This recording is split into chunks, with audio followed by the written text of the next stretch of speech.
Generasi Cemerlang Indonesia, berjumpa di acara Sekarang Talk Show. Satu acara di mana kita akan membahas topik-topik seputar kehidupan anak muda dan juga bukan hari ini, bukan besok, tapi sekarang. Dan sekarang kita akan ditemani seorang narasumber yaitu Kak Anta Kirana. Selamat pagi Kak Anta. Kak Ellen. Kak Anta, apa kabarnya nih Kak Anta?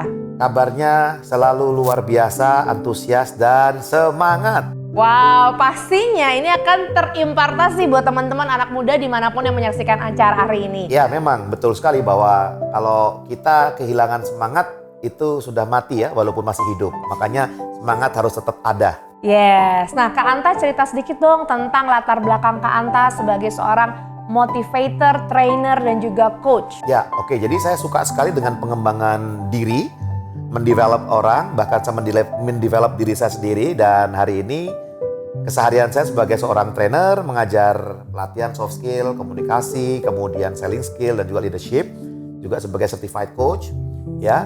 Dan saya juga founder untuk YMCC ini. Oh ya, iya. Yayasan Menorah Cipta Cemerlang, yang kita fokus kepada pemberdayaan anak-anak muda usia 12 tahun sampai 21 tahun.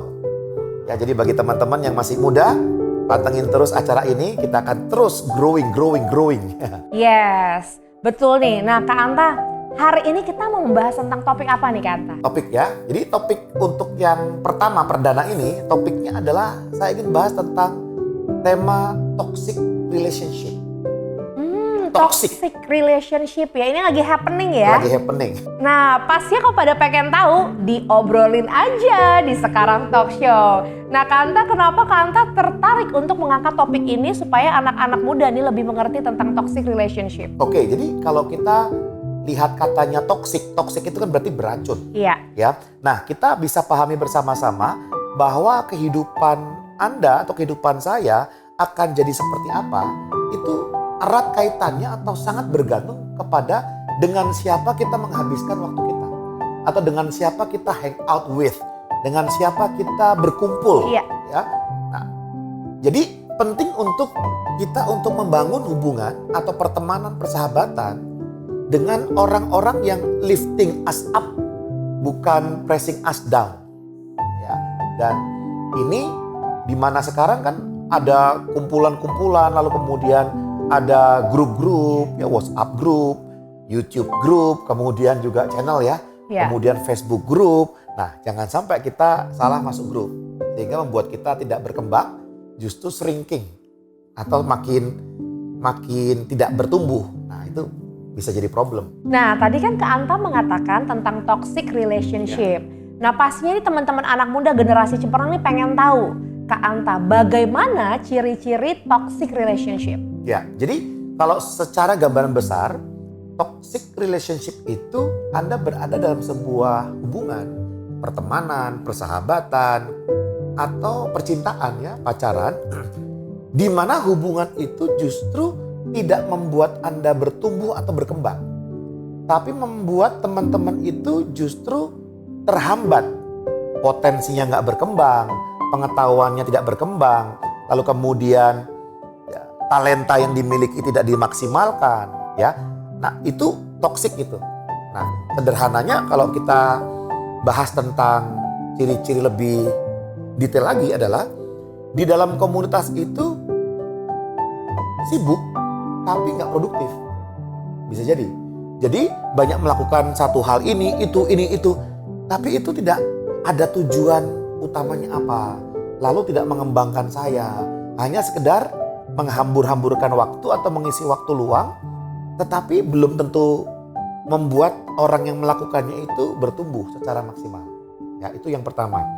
Kemudian yang kedua, toxic relationship ini justru ketika saya masuk ke dalam perkumpulan ini membuat karakter saya makin rusak. Saya jadi pemarah, saya jadi peminum, saya jadi pecandu misalkan begitu ya. Saya jadi orang-orang yang suka menghambur-hamburkan uang, waktu, tenaga for nothing gitu. Nah, ini toksik juga. Jadi teman-teman bisa cek nanti apakah teman-teman ada di lingkungan yang healthy, yang sehat, atau yang toksik. Adalah lihat dirimu. Apakah sejak bergabung dengan perkumpulan ini saya makin bertumbuh, berkembang, potensi saya makin dimaksimalkan, hidupnya produktif, atau justru sebaliknya. Itu aja sih tesnya sebenarnya. Berarti indikatornya itu sangat mudah ya Kak Anta ya. Mudah Kita sekali. cek apakah waktu kita bergabung di komunitas itu atau dalam hubungan itu membuat kita berkembang atau tidak. Betul. Nah kalau dari sisi orang lainnya gimana Kak Anta ciri-cirinya? Dari orang yang mungkin kita memiliki hubungan dengan orang itu. Bagaimana kita bisa melihat, oh ternyata sepertinya orang ini akan membawa kita kepada toxic relationship. Nah yang menarik kan gini, Pak, Kak, berarti kita hanya berteman, ada maunya dong, ada maksud positifnya dong. Kita berteman hanya kepada orang-orang yang kasih value ke kita dong. Oke, sepintas nampaknya memang seperti itu ya. Tapi saya berbicara begini, bukan berarti bahwa saya akan berteman kepada mereka yang kaya, mereka yang pinter, profesor D3, S3, ya, mereka yang hebat ya. Tidak selalu begitu.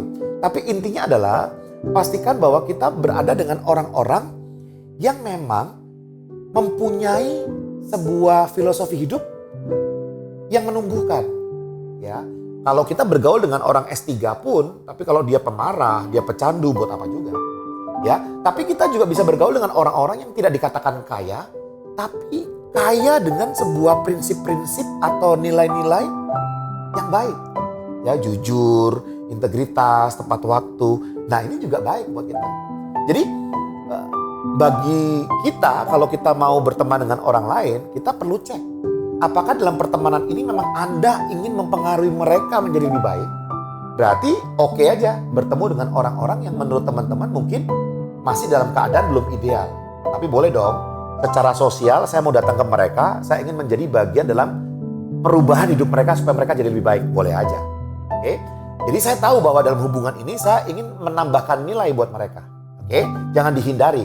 Nah, yang kedua, kalau memang tujuannya adalah bukan menolong mereka, tujuannya saya mau menolong diri saya sendiri, ya pastikan bertemu dengan orang-orang yang bisa mengangkat kita.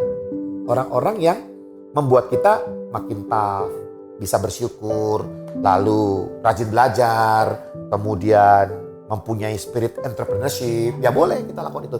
Jadi, Ellen, kita perlu tahu tujuannya apa. Kalau tujuannya menolong, ya kita jangan hindari orang-orang seperti itu. Kita datangi, kita pengaruhi dengan yang baik. Tapi kalau tujuannya adalah untuk menumbuhkan saya, cari yang benar-benar bisa menumbuhkan saya. Oh oke, Kak Anta, berarti nih kita nih para generasi muda cemerlang ini Ya. berarti pada waktu ingin memulai satu hubungan atau masuk ke dalam satu komunitas tertentu, kita harus tahu dulu ya. Ya. Maksudnya apakah hubungan ini akan membawa kita ke sesuatu yang lebih baik? Betul. Apalagi kalau kita ingin mendapatkan sesuatu ya, Ya. maksudnya lebih ke values atau sebagainya. Tetapi kalau untuk kita mempengaruhi dan membawa sesuatu yang positif ya, kita juga nggak bisa menghindari hubungan yang tanda kutip sepertinya menjadikan sesuatu kita yang negatif ya. Berarti kita harus tahu betul pada saat kita masuk ke satu hubungan, kita harus tahu betul apa yang tujuannya. Yes, Ya, tujuannya. apa tujuannya. Betul. Wow, ini luar biasa nih generasi muda cemerlang. Nah, Kak Anta, tapi ada satu kasus nih ya yang mau ditanyakan. Biasa lagi nih, ada beberapa anak muda yang akhirnya memang gini, enggak, saya harus masuk ke hubungan toxic relationship karena takut kehilangan sebenarnya.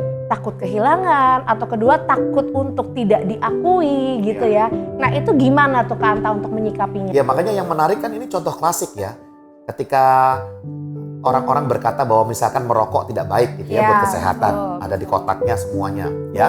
Nah, kenapa seseorang merokok? Itu alasan utamanya kalau mau dijujurkan, ya, kalau anak-anak muda mau jujur, itu karena takut tertolak.